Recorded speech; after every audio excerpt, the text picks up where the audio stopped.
You don't meet anyone by chance. Everything you feel, carry, and haven't resolved, silently, attracts the relationships you experience. This isn't coincidence. It's the law of resonance working in your life. You naturally draw in what aligns with your inner state, whether you're consciously aware of it or not. Even your most challenging relationships bring messages your ego might reject, but your soul desperately needs to receive. Carl Jung believed our most meaningful connections were arranged by the soul long before our physical meeting. That raises an important question. What are your relationships revealing about yourself?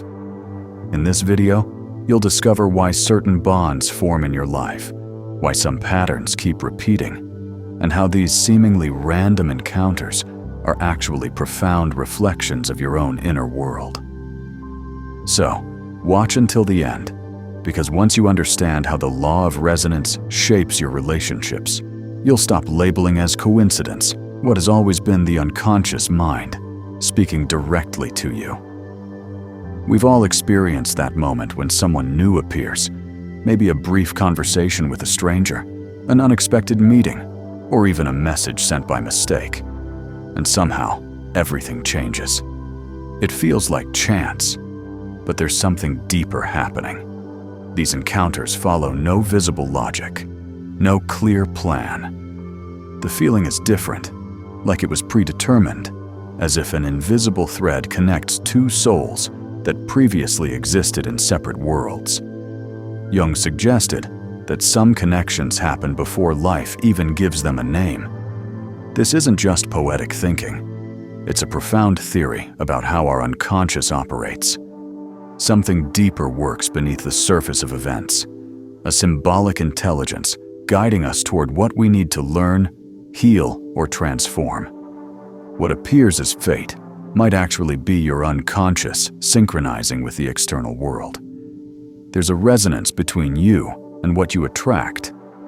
This resonance isn't logical, but it manifests in recurring patterns, in people who appear bearing messages, in connections that, even if brief, leave lasting impressions. When someone enters your life and stirs everything up, they didn't arrive randomly. Sometimes they carry the key to unlock something that's been closed off for years. Other times, they represent something you haven't yet recognized in yourself. They might be a mirror, a catalyst, a messenger, but they're never irrelevant. Subscribe to Motivation Dose for daily wisdom that will transform how you see yourself and others. Every day, we deliver insights that help you understand the deeper patterns in your life. Your deepest self, what Jung called the self, attracts these encounters. It knows what your conscious mind doesn't. It works through symbols, dreams, synchronicities, and often uses others as mirrors to show what you can't see alone. Looking back at your life's journey, you'll notice that the right people always appeared at the most unexpected moments. They weren't always pleasant encounters, but they were precisely what you needed. The soul recognizes before the mind can name it, and when that happens, your life's direction shifts. What comes your way resonates with what's vibrating within. That's the core of psychic resonance. It's not just mystical energy, but emotional, symbolic, and unconscious vibration. You attract what matches your inner frequency, including your wounds, unmet needs, desires, traumas, and repressed aspects. Others often appear as emotional mirrors reflecting exactly what you haven't been able to see in yourself. That's why certain people affect you deeply while others don't. Why some relationships feel effortless while others challenge you intensely. This vibration isn't visible, but it manifests in patterns and repetitions. The unconscious doesn't communicate directly. It speaks through symbols, and the world becomes the stage for this language. When situations or types of people repeat in your life, the unconscious is saying, "There's still something here you need to see." Your psychic field emits signals, even silently, attracting people who vibrate at similar frequencies or who awaken something within you that needs attention. That's why you don't always attract what you consciously want. Often, you attract exactly what you're avoiding, not as punishment, but as vibrational alignment. This explains why certain connections feel inevitable, even when you try to distance yourself. Something persists even when it defies rational understanding. The connection happens at a level beyond intellectual comprehension, and it's here where transformative experiences unfold. Nothing that profoundly affects you is random. There's meaning in every significant relationship, even the difficult ones. The external world mirrors your internal landscape. Some encounters complete you, others challenge you, but most touch precisely the part of yourself you usually conceal. This isn't coincidence, it's psychic complementarity. Jung observed that the ego is naturally limited, building an identity based on selective choices. What you decide to be, what you show, what you believe is acceptable. But everything excluded doesn't disappear. It sinks into your unconscious, and that's exactly what you tend to attract. The mind seeks balance by drawing closer what's missing. The rational encounters, the intuitive, the controlled, meets the spontaneous. The practical faces the dreamer. It's not random. It's your unconscious saying, "Look what you've left behind." These encounters with your opposite aren't always comfortable. They often create friction or resistance because the other person manifests something you don't accept in yourself but need to integrate. The attraction stems from contrast, and within that contrast lies growth potential. You find yourself facing someone who disrupts your patterns, challenges your beliefs, shakes your emotional foundation. Initially, you might feel worlds apart, but eventually, you realize this difference is showing you something essential, pushing you beyond comfort into greater wholeness. These aren't mistaken connections, they're soul encounters. The soul doesn't seek comfort, it seeks completeness. For Jung, individuation involves integrating what's missing and embracing what was denied, expanding consciousness by including the other as part of your growth. When someone very different attracts you, ask yourself, what does this person reveal about me? What qualities do I admire but haven't developed in myself? Your opposite doesn't appear to oppose you. They come to remind you of who you still can become. Not every intense connection is authentic. Sometimes what feels like a soul encounter merely reflects something unresolved within, and distinguishing between them requires deep self-awareness. When someone enters your life creating an inexplicable pull, you might call it fate. But often it's projection, seeing not the actual person, but what your unconscious has projected onto them. An old desire, an emotional need, an idealized image. Projection carries powerful energy, loud, impulsive, intoxicating. It sweeps you up quickly, creating a magical feeling of being understood without words. But you're engaging with activated parts of yourself, not the real person. True intuition moves differently, quietly, subtly. When authentic connection happens, there's no urgency or anxiety, just calm recognition. You don't feel compelled to prove yourself or hold on tightly. The connection flows naturally without idealization. To tell the difference, ask what exactly you're seeing in this person. If your answer includes fantasies of salvation or completion, it's likely projection. If it feels grounded in presence and openness, it might be intuition. Awareness is your only reliable filter, and it activates when you're brave enough to explore your own emptiness. The person who attracts you reveals something about yourself. The question is whether that part is being acknowledged or just filling a void. Many relationships begin with projection and only later reveal their true nature. When the illusion fades, frustration and pain may emerge, but so can clarity. Projecting is human. The problem comes from losing yourself in fantasy and not recognizing when it's no longer authentic. Not every relationship is meant to last, but all can be revealing. Some appear to show where you're still seeking rescue. Others remind you of your inherent wholeness. With presence and attention, you can discern whether a connection's power comes from genuine alignment or echoing old desires waiting to be released. If you're finding value in these insights, subscribe to Motivation Dose right now. Every day, we share wisdom that helps you understand yourself more deeply and transform your relationships. Join our community of growth-minded individuals seeking daily inspiration. Some people trigger uncomfortable feelings in you: anger, jealousy, irritation, instant dislike. While your instinct might be to withdraw or judge, these reactions deserve closer examination. These intense responses don't arise from nowhere. They signal that your shadow has been touched. In Jung's psychology, the shadow isn't evil. It's everything you don't acknowledge as part of yourself. Traits, desires, impulses, and emotions excluded from your conscious identity, but still existing underneath. One common way the shadow surfaces is through relationships. You reject in others what you haven't accepted in yourself. The arrogant person irritates you because they expose your repressed vanity. The unstable person disturbs you because they awaken your hidden fragility. The selfish one triggers you because they mirror your buried desire to set boundaries you never dared establish. Your reactions reveal more about you than about them.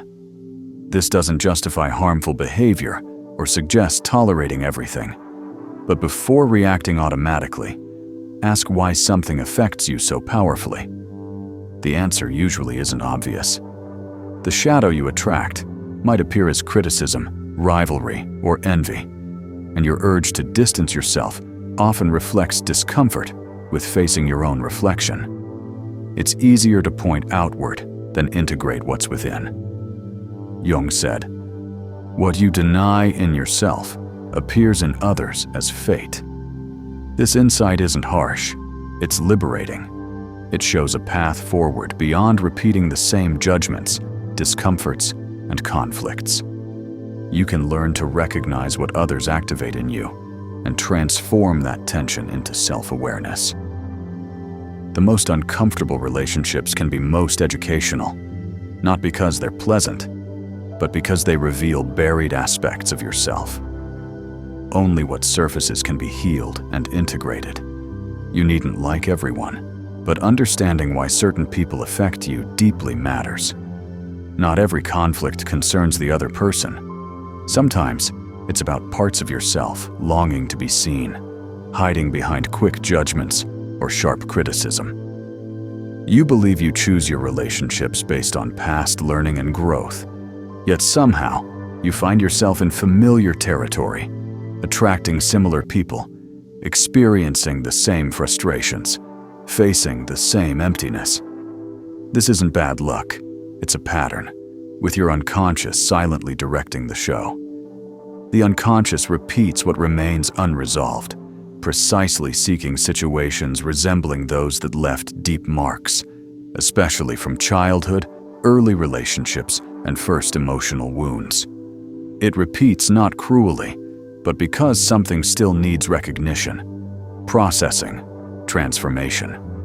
You can rationalize, justify, promise yourself, "This time will be different."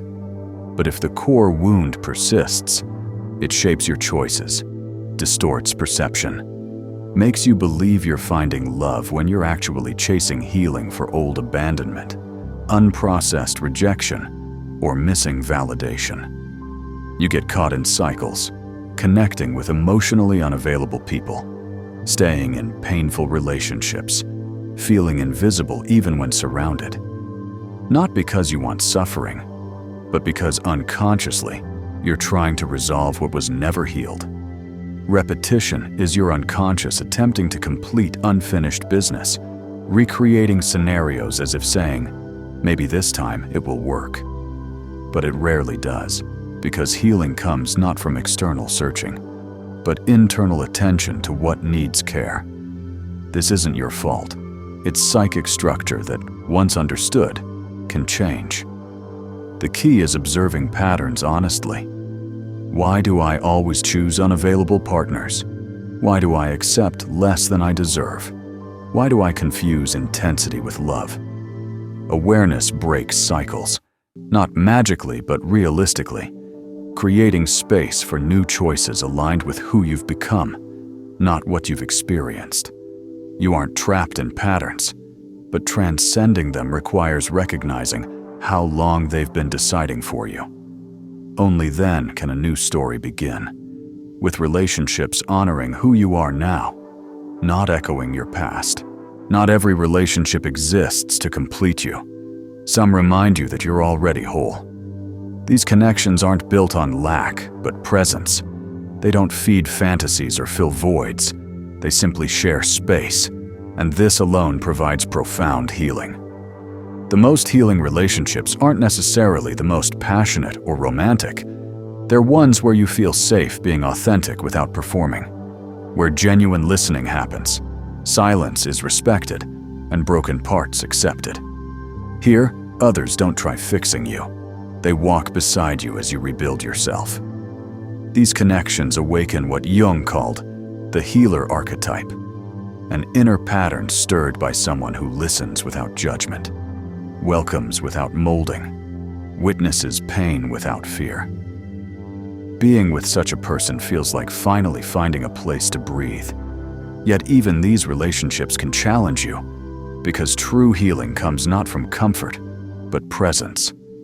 Sometimes others show how far you've drifted from yourself, touching hidden parts not to hurt, but reveal them. This revelation, when held with care, reorganizes what was fragmented. We often expect others to fill our emptiness, but healing relationships don't promise fulfillment. They offer mirroring, support, truth. Though subtler, this proves more powerful by restoring autonomy that need-based relationships typically diminish. Healing love doesn't promise rescue. It reminds you of your capacity for rebuilding. It strengthens rather than carries you, holds your hand without holding you back. These relationships don't always last forever. Some pass seasonally, bringing warmth, nurturing growth, then moving on. Yet what they leave endures, because they demonstrate that profound connection without losing individuality is possible. They don't come to fill voids, but to remind you of everything you already possess and may have forgotten. From this remembering, healing begins quietly, without dependency, through presence alone. Every connection awakens something within you, perhaps dormant strength, forgotten wounds, or roles you didn't know you could play. Others aren't just people, but activators of archetypes. In Jung's framework, archetypes are universal structures in the collective unconscious, behavior patterns, symbolic images, emotional blueprints we all carry.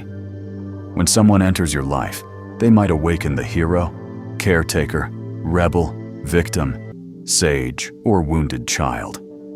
This activation rarely begins consciously. You simply feel it, needing to protect or be saved, feeling called to guide, or finally finding space for vulnerability. Sometimes you fall in love more with the role someone activates than the person themselves, explaining why some connections feel so intense. They connect you with hidden parts of your soul. These archetypes aren't fixed. They shift as relationships evolve. The same person might empower you one day and humble you the next. This doesn't mean the bond was false. It touched different layers of your being. The person ignites the spark, but the fire belongs to you. This is easily confused with love, but often you're relating not just to the other, but to what they symbolize and represent emotionally. That's why certain encounters leave such marks, not because the story lasted, but because they activated unnamed parts of your soul. Once awakened, these parts remain active, transforming how you see, connect, and exist. These activations form part of your individuation journey, gradually introducing you to the many voices within. You aren't only who you've chosen to be, but everything you could potentially become. Others, through their presence, catalyze this becoming. You don't meet people accidentally. You encounter living mirrors of your own fragments, each offering opportunities to become more whole, aware, and authentic. Not all love is meant to last. Some connections arrive to break you open, and even so, they remain sacred.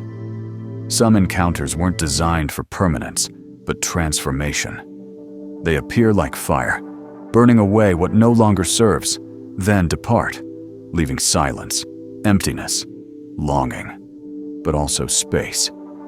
These intense connections that shake your foundation often represent the self, acting through necessary disruption. The ego craves stability and safety, but the soul seeks truth and movement. When life stagnates, love can arrive like an earthquake, emotionally transforming everything inside. You think you've lost someone, but what you've really lost is an outdated version of yourself, a part that no longer fit, but you couldn't release independently. Certain encounters destabilize to liberate you, not because the other person intended this, but because the relationship's energy carried this purpose. Breakup pain doesn't invalidate the love. It might indicate fulfilled purpose, bringing hidden aspects to the surface, exposing dependent or idealized parts, shattering illusions so something new can emerge. It's difficult accepting that some stories lack conventional happy endings, but perhaps the true happy ending lies elsewhere, in remaining clarity, emerging strength, expanded awareness. Not every loss represents an ending. Some disguise beginnings. Jung viewed such ruptures as part of individuation, emotional collapse marking the start of internal realignment. When love breaks, it reveals misalignments and prepares ground for something more authentic, conscious, and complete. Some people love you so profoundly that even unknowingly, they accept the role of breaking you, pushing you beyond comfort, pulling you from an outgrown path, forcing rebirth. Painful as this is, it remains a form of love. These encounters aren't flaws in destiny, but profound alignments. With emotional maturity, you see it had to break, because only through breaking could something truer rebuild. Some people only accompany you briefly. They don't remain or become part of daily life, yet leave permanent marks. They serve purpose, open doors, awaken dormant parts. When they leave, apparent silence gradually reveals itself as learning. Not every bond lasts. Some are passages, brief, intense, precise cycles. The soul knows certain presences serve temporarily. Beyond that point, continuing would force what has naturally concluded. The ego clings. The soul understands and releases. Accepting a cycle's end doesn't diminish its value. It honors what was experienced without requiring continued existence. Forgiveness emerges from this, not as excuse, but liberation. When you forgive, you release the invisible thread binding you to the past. You don't erase what happened, but cease carrying what cannot be changed. Forgiveness doesn't justify mistakes or ignore pain. It means choosing not to nourish what causes suffering. It means accepting that others acted according to their awareness level, as did you. True forgiveness concerns not them, but your chosen inner peace. Gratitude isn't romanticizing, but acknowledging. Looking back and recognizing that despite pain, something shifted, awakened, matured, even through tears and silence. Some taught through love, others through absence, but all contributed to your journey. Life moves cyclically, each relationship bringing lessons. Some show what love is, others what it isn't. Some heal, others break, but all shape you. When you learn gratitude even for painful connections, transformation happens. anger fades, attachment weakens. The heart creates space for renewal. Not everything must endure to hold value. Sometimes simply recognizing, "Thank you for passing through, even if you didn't stay," allows moving forward with greater lightness, clarity, and wholeness. The soul knows what arrived came at the right time and departed when its lesson concluded. In the end, almost nothing was random. Those who appeared, remained, or left all resonated with something already vibrating within you. Some brought gentleness, others storms. Some elevated you, others broke you apart. But all touched you in ways that changed something inside. You attracted what you needed to experience, even when painful, unfair, or incomprehensible. The unconscious travels paths logic cannot follow, which is why clarity often arrives only after dust settles. Pain becomes signal, chaos becomes narrative, others become mirrors. Every encounter carries purpose: to awaken, reveal, teach, challenge, heal, disrupt, sometimes all simultaneously. Recognizing this movement indicates your maturation. When you stop seeing people as luck or punishment and start seeing them as aspects of your internal process, the story transforms, leaving drama behind and stepping into awareness. The journey isn't about controlling arrivals or departures, but seeing what each presence revealed. It's about integrating what activated, releasing what no longer serves, welcoming what's still developing. It's not about avoiding pain, but transforming pain into meaning. Along your path, you discovered many fragments of yourself reflected in others' eyes. In beginnings, excitement; endings, anguish; projections, intensity; true presence is calm. You learned that bonds need not last to teach, and even apparent losses were passages to fuller selfhood. The unconscious illuminates before contact. The soul recognizes before naming, and what seemed coincidental was actually reunion with parts of yourself waiting to be seen, felt, embraced. You met no one by chance. Each person bridged who you were and who you might become. Each story left not scars, but maps. Reflecting on everything you've experienced, perhaps you can finally say with quiet relief, it was worthwhile. Not because it succeeded, but because it revealed something authentic. In the end, every encounter was exactly as needed, an open door into yourself. Thank you for watching this video. If you found value in these insights, please subscribe to Motivation Dose for daily wisdom about relationships, personal growth, and self-awareness.